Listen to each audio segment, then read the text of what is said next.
may recognize this painting. It's Diego Velázquez's Venus. It's beautiful, right? It's classic. Now, imagine for one moment that this painting wasn't painted by Diego, but by her, the woman in the painting. How would you feel about it then? A little discomfort, maybe a little judgment. You might even feel, she's a bit vulgar. Well, that's what I do. I draw myself naked, and I put it out there for everyone to see. And this is my version of Velázquez's Venus. My name is MissMe. I'm a visual artist, and I draw myself naked, and then I put it in the streets everywhere. Because in art, like in our society, we're told to be presentable not for ourselves, but for others. We're told to be the object, not the subject. And when we dare to be the subject of our own art, of our own gaze, then we're told it's indecent. But when a man paints a naked woman, then she's a muse. But this isn't about male artists of the past, of the 17th century, no. It's a system of thought that can hide in all of us. Patriarchy is a system of thought. I have judged women's bodies and behaviors in the past. I'm sure you have judged women's behaviors and bodies in the past as well. The question is, how do we break that cycle? Let's go back to that first image and others like it. What do these images have in common? They're all of undressed women, and there's a mirror. Now, keep in mind that the painting, the setting, the gaze, the decision of painting the painting, and the title were all decided by male artists. All of these paintings are called vanity. Let that sink in. The very title condemns the women in the painting as vain. It's a moral judgment embedded in the name. The painter, who decided this whole thing, frames her reflection as a sin. Her self-awareness becomes narcissism. Now, this moral framing is not unique to that era, far from it. It's everywhere in art. Let's take, for example, these statuettes that archaeologists have found.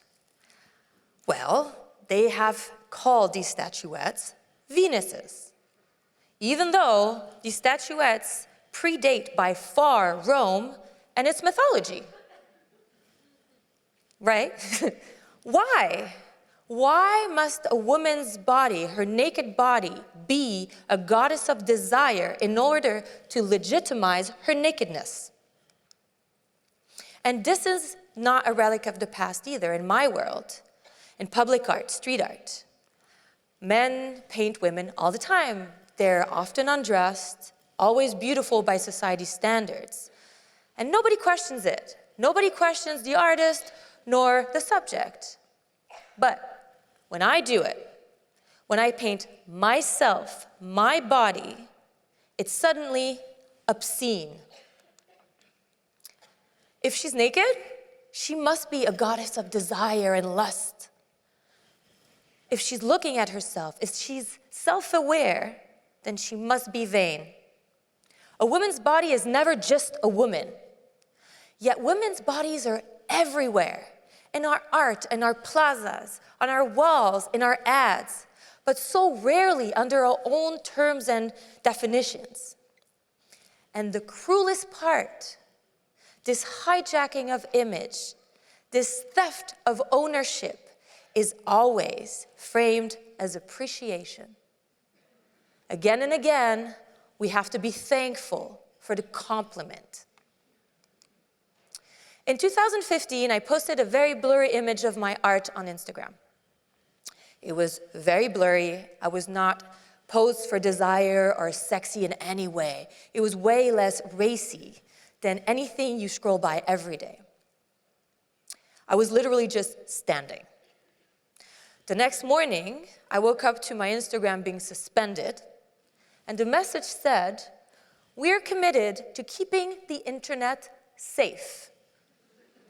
In other words, the shadows of my tits was what was making the internet unsafe. I lost it. And the vandal was born out of this rage. I drew that image. I called it the vandal. And I put her everywhere in the city, in my city streets that night. It was my way of saying, you won't erase me. You won't shut me up. And that anger, it kept me sane, because it was just the last straw of such a long line of being told just to be a little smaller and just to be quiet. Like so many arbitrary things, our society has gendered emotions, and anger belongs to men. When we express it, we're told that we're crazy, we're hysterical, we're emotional. You know the drill. But anger is not madness. Anger is biology. It's not a flaw, it's a human function. So what is anger exactly? Scientifically, anger is an adaptive, emotional, and physiological response to perceived injustice or threat. It mobilizes our energy and attention towards restoring control, safety, and dignity. So when we feel anger, our body is simply doing what it was designed to do, to protect ourselves. It's a biochemical act of self-preservation. It focuses our attention on the violation. So when women are told not to get angry, what we're really told is, don't defend yourself. Don't point out the boundary that has been crossed. Now, the thing is that energy, if ignored, it doesn't vanish. It turns inward. And the fire that was meant to protect us starts burning us instead. And that's how shame is born. That's how depression grows. Shame is a tool of control. It polices women's bodies without anyone saying a word. We internalize it so deeply that we start guarding our own cages. When we acknowledge and when we allow ourselves to feel anger, we acknowledge the validity of our experience, and we reclaim subjecthood. Now, anger is not the end game, but it's the bridge out of shame. Shame paralyzes. Anger liberates. And it doesn't have to be violent. It really doesn't. But it has to be felt. And let me tell you, it felt amazing putting myself in the streets that night and every other night after that, because I didn't stop. To take physical space, to see my own body not as a decoration, but as a declaration. It was liberating, empowering. For once, I wasn't letting others dictate the guideline of my existence. Of course, there was backlash, a lot of it, and I still get plenty of hate. But something beautiful happened, something very unexpected. That story that felt so personal and so specific to me resonated deeply with others. And so many women started writing to me. They told me how seeing a normal body, not posed for desire, not for seduction, unapologetic, made them feel seen, human, powerful. And that's where I understood that there's real power in getting angry publicly. Because I broke the rule that says a woman must process her pain in private, and especially among other women. That year, I wanted to make an art film featuring my vandals, and I was really hoping to maybe get a dozen volunteers, because it required these women to get fully naked and to wear my mask and to do whatever I was telling them to do. I received hundreds of applications. hundreds. I had to stop at 25 because, you know. Same thing happened with my very first solo show called Pussy Illuminati. We were not even allowed to create an event on Facebook for censorship problematics, obviously. We weren't able to publish it anywhere. And my gallery and I, we really feared it would flop. Instead, we had a lineup on the opening night, an hour-long lineup. That pattern doesn't stop at art. It affects so many different areas in our society, like health, as you heard. Why are we only now treating period pain seriously? Why has endometriosis barely been studied?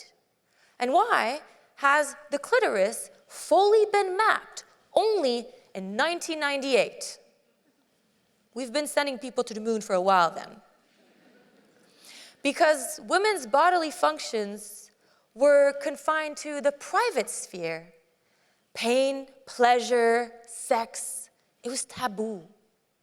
It took angry, shameless women to break that silence. We're taught to be desirable, not desiring. Pretty, not powerful. Agreeable, not angry.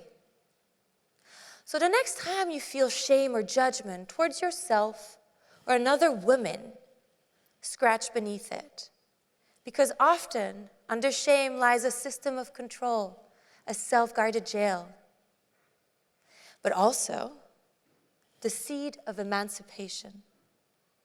So yes, be vulgar, challenge the shame, get angry, not messy, but angry. And please, do it publicly. Talk about it with everyone, because that's where freedom begins. Be the subject of your own life, not the object of someone else's design. Thank you.